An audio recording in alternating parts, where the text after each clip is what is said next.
ನಮಸ್ತೆ. 17/10/2025 ಶುಕ್ರವಾರ, ಕಾರ್ತಿಕ ಮಾಸ.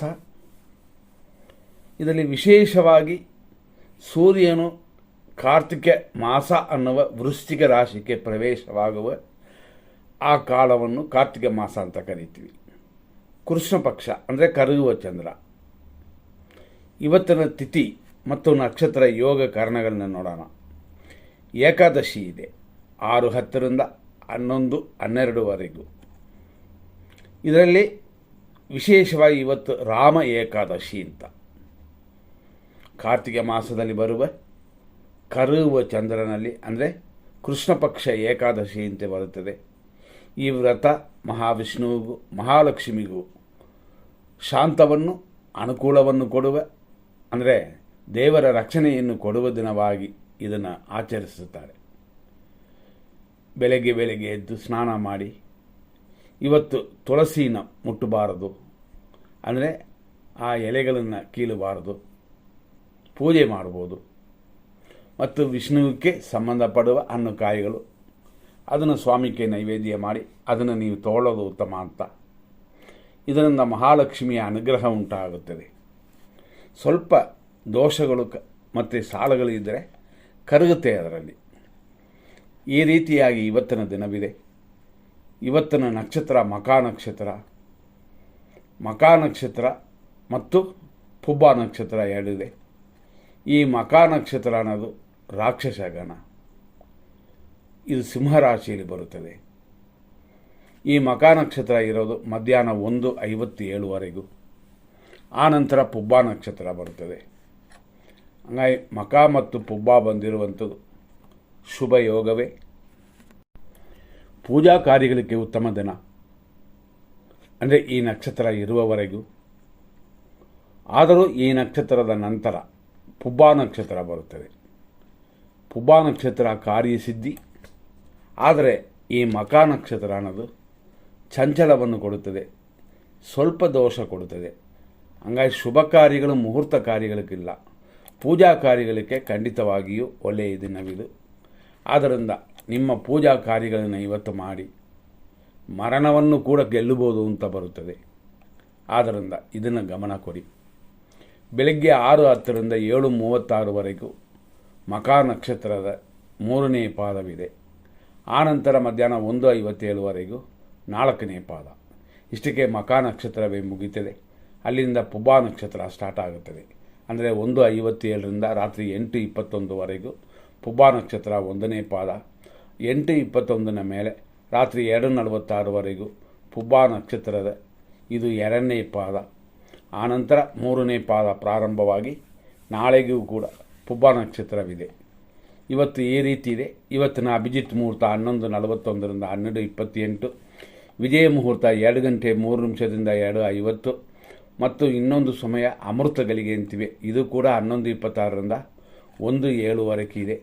ಈ ರೀತಿಯಾದ ದಿನವಾದರೂ ಕೂಡ 100% ನಾವು ಫಿಲ್ಟರ್ ಮಾಡಿ ನೋಡುವಂಥದ್ದು ಬೇರೆ ವಿಷಯ.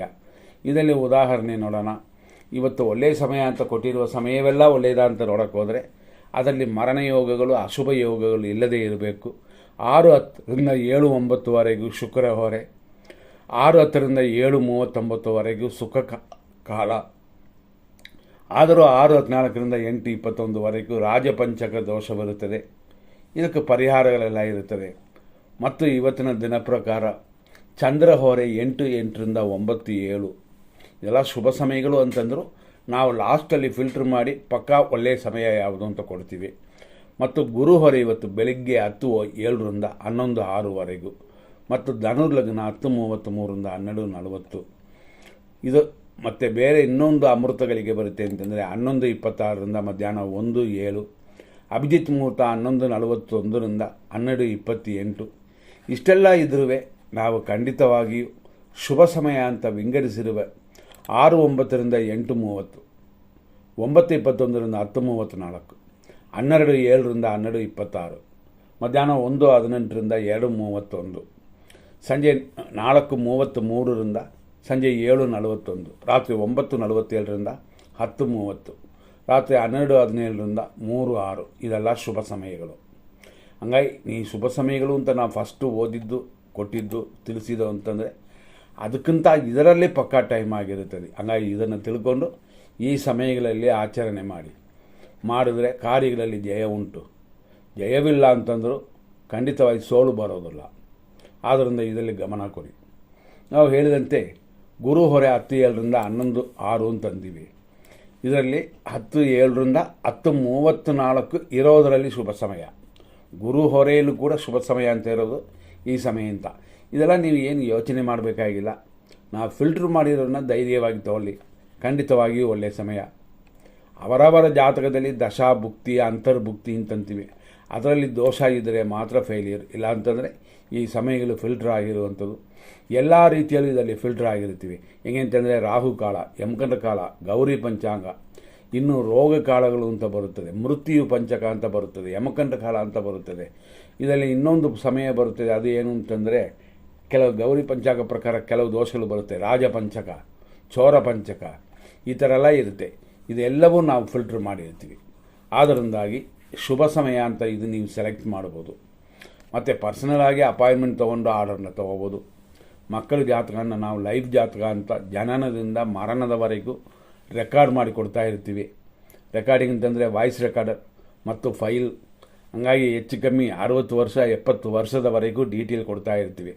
ಅದೆಲ್ಲ ಅಪಾಯಿಂಟ್ಮೆಂಟ್ ತೊಗೊಂಡು ನೀವು ಟೈಮ್ ತೊಗೊಂಡ್ರೆ ಮಾತ್ರವೇ ಒಂದು ದಿನಕ್ಕೆ ಒಂದೇ ಜಾತಕ ಮಾಡ್ತಾಯಿದ್ದೀವಿ. ಯಾಕೆಂತಂದರೆ ಅಷ್ಟರ ಮೇಲೆ ಮಾಡೋಕ್ಕಾಗಲ್ಲ. ಅದನ್ನು ಜಾತಕನ ರೆಡಿ ಮಾಡೋಕ್ಕೆ 4-5 ದಿನ ಆಗುತ್ತದೆ. ಮತ್ತು ಕೂತು ಮಾತಾಡೋದಕ್ಕೆ ಒಂದು ದಿನದಲ್ಲಿ 3 ಅವರ್ ಮಿನಿಮಮ್ 4 ಅವರ್ ಆಗುತ್ತದೆ. ಆದ್ದರಿಂದಾಗಿ ಅದೆಲ್ಲ ಅಪಾಯಿಂಟ್ಮೆಂಟ್ ತೊಗೊಂಡ್ರೆ ಮಾತ್ರ ನಿಮ್ಮಲ್ಲಿ ಅದು ಸಿಗುತ್ತದೆ. ಕೆಲವು ಸಮಯಗಳಲ್ಲಿ ಅಪಾಯಿಂಟ್ಮೆಂಟ್ 6 ತಿಂಗಳು 8 ತಿಂಗಳವರೆಗೆ ಇರುತ್ತದೆ. ಕೆಲವು ಸಮಯಗಳಲ್ಲಿ ಯಾರಾದರೂ ಕ್ಯಾನ್ಸಲ್ ಮಾಡುತ್ತಾರೆ. ಅದರಲ್ಲಿ ಎಮರ್ಜೆನ್ಸಿ ಇರುವವರನ್ನ ಆ ಸಮಯಗಳಲ್ಲಿ ಕೊಡ್ತೀವಿ. ಹಂಗಾಗಿ ಸ್ವಲ್ಪ ಅಡ್ಜಸ್ಟ್ ಮಾಡ್ಕೋಬೇಕಾಗ್ತದೆ. ಫುಲ್ ಡೀಟೇಲ್ ಜನನದಿಂದ ಮರಣದವರೆಗೂ, ಪಾಪು ಜಾತಕ ಅಂತಂದರೆ ಹುಟ್ಟಿದ ದಿನದಿಂದ ಸ್ಟಾರ್ಟ್ ಮಾಡಿ ಮರಣದವರೆಗೆ ಇರುತ್ತದೆ. ಅಂಥದ್ದು ಜಾತಕ ಎಲ್ಲ ಅಪಾಯಿಂಟ್ಮೆಂಟ್ ತೊಗೋಬೇಕು. ದಯವಿಟ್ಟು ಅಪಾಯಿಂಟ್ಮೆಂಟ್ ತೊಗೊಂಡು ನಿಮ್ಮ ಕಾರ್ಯಗಳನ್ನ ಮಾಡಿ. ಈಗ ಶುಭ ಸಮಯಗಳು ಅಂತ ನಾವು ನೋಡಿದಾದರೂ ಅಶುಭ ಸಮಯ 100% ಬರುತ್ತದೆ. ಅದನ್ನು ತಿಳ್ಕೊಳ್ಳಿ. ಈ ಸಮಯದಲ್ಲಿ ಯಾವುದನ್ನು ಪ್ರಾರಂಭ ಮಾಡಬಾರದು. ಅದು 8:32ರಿಂದ 9:19, 10:36ರಿಂದ 12:05, 12:28ರಿಂದ 1:16, ಮಧ್ಯಾಹ್ನ 2:33ರಿಂದ ಸಂಜೆ 4:15, ಅದೇ ಥರ ಮಧ್ಯಾಹ್ನ 3:02ರಿಂದ 4:31, ಸಂಜೆ 7:43ರಿಂದ ರಾತ್ರಿ 9:45, ರಾತ್ರಿ 10:32ರಿಂದ 12:15, ಅದೇ ಥರ ರಾತ್ರಿ ಅಂತಂದರೆ ಲೇಟ್ ನೈಟ್ 3:08ರಿಂದ ಬೆಳಗಿನ ಜಾವ 4:39ವರೆಗೂ ವಿಷಕಾಲ. ಹಂಗಾಗಿ ಇದನ್ನೆಲ್ಲ ಅವಾಯ್ಡ್ ಮಾಡಬೇಕಾದ ಸಮಯ.